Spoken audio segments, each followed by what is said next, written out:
Hey man, I mean, growing up in Oskaloosa, I did some fucking country ass shit, some redneck ass shit. Like, dude, there was times when before we got raided, but like we're tripping acid, bro. Like 2:30 in the morning, cause we lived in this spot that's like, I don't know, probably just like a mile outside the city limits, so you could shoot guns and shit out there legally. And we just fucking be out there. Took the shotgun out there one night, like 2:30 in the morning. We're all just tripping sack. Fuck, boom, boom.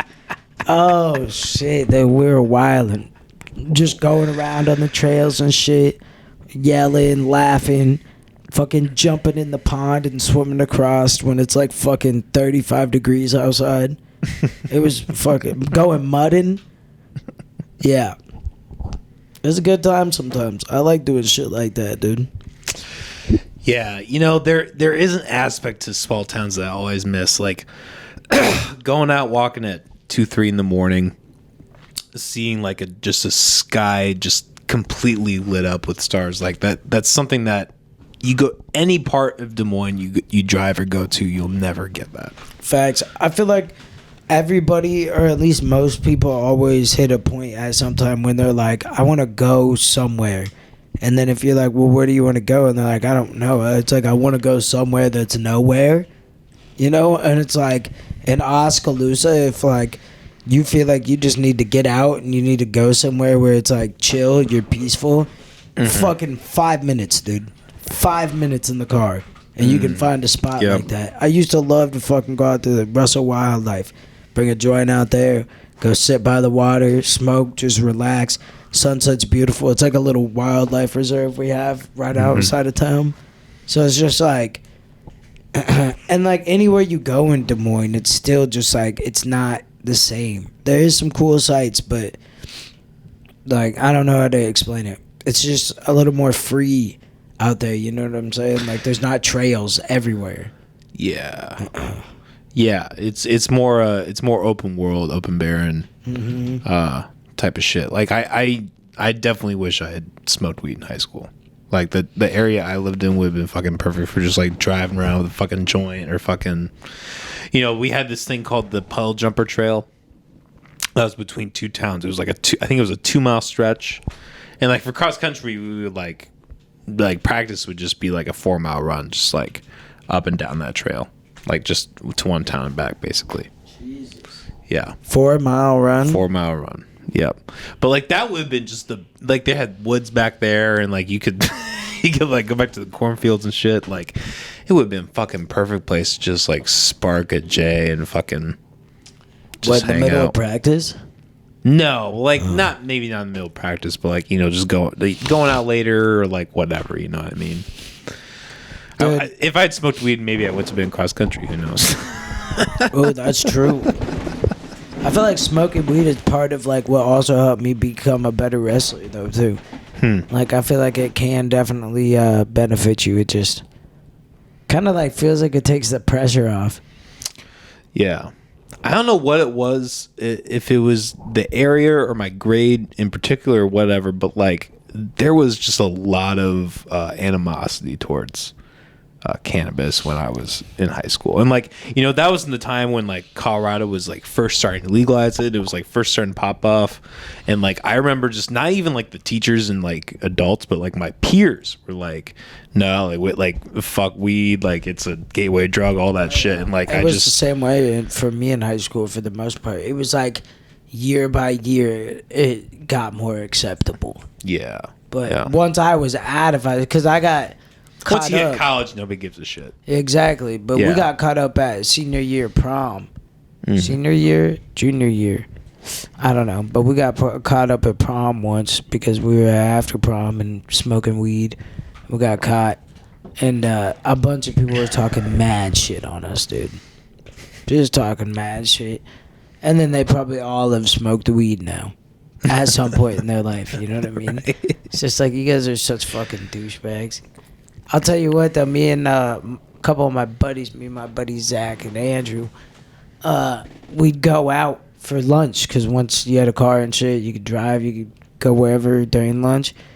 And we all had the same lunch, so we'd leave and we'd go get fucking toasted. We'd fucking go smoke some bowls, fucking smoke a joint, and then come back, and then we'd have foods class. Yeah. Yeah, we were all in foods class together, dude. Like, I mean, one time we made a cheese stuffed bacon wrapped meatloaf, mashed potatoes, and then a green bean casserole because we had to make like a whole meal. And then we made a cake for the dessert. And we just got so fucking high, but we all brought a joint. And so we smoked 3 joints, just passing them around. Don't know why we didn't just keep them to ourselves. But fucking just wrecked, dude. You know, it's amazing looking back, you know, because like my job now, like I'm about to be done with, I work in schools, and like looking back on like how that whole thing was structured, you know, it's shocking that more people don't smoke weed. It's almost designed for weed, right? They have like fucking breaks. If you're a senior, they have like, oh, you have like an hour that you can just like go home and hang out, then come back and do foods class or like PE. You know what I mean? PE was awesome too because PE changed. Well, they had PE still, but you could always do or also do a class called advanced fitness is just what they called it, and that's where you actually weight trained. So like they try you like power cleans, deadlifts, your bench press, and like you were like setting goals, working on them. There's days where they'd expect you to max out and all that shit. That's what I took, and I'd get high as fuck before that shit too. Pretty sure I had an open period before it. Oh, dude, I was fucking toasted. Yeah. Well, and like I feel like that was at a time where teachers probably didn't know, like the ones who weren't hip with it didn't know, right?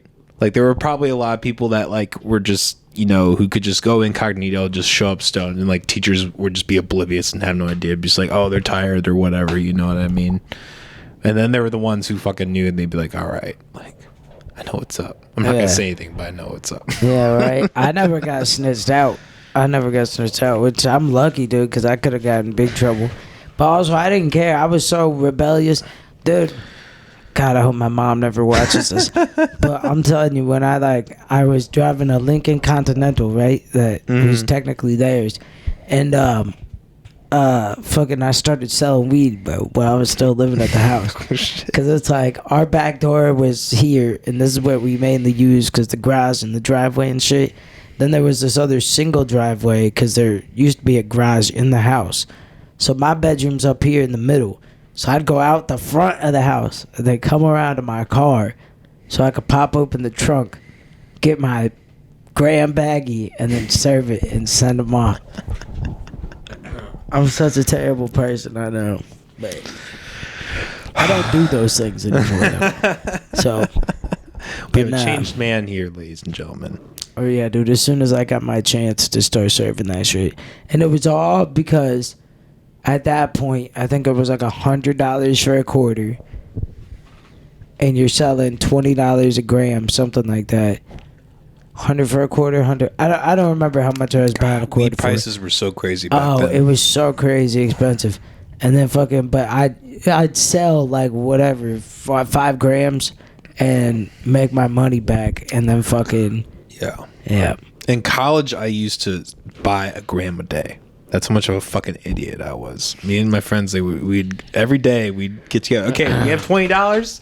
We had $20 a day. We're gonna smoke this gram. We got this little pipe. No, we didn't even have a pipe. We did happy cans.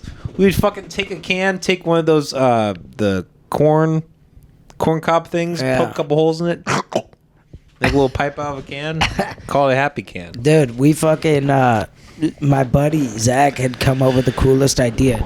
He took a fucking pill bottle, right? Yeah. He melted, or he got a fucking the end of a socket, like literally a socket. He got the end of it hot, poked a hole in it, let it cool down. You know what I'm saying? So it kept the socket in the side of the fucking pill bottle. You could put the weed in there. It worked like a 1-hitter, 2-hitter type deal. Built the carb in it and everything. And then it was like when you got done smoking, you could fucking take the thing, put it in there. You know what I'm saying? Take the fucking socket, put it in there. Put your lighter in there. Put your weed in there. You know, so close it back up, put it away, and like, bro, we all made one of those for ourselves. Like, and those bitches ripped too, though, bro.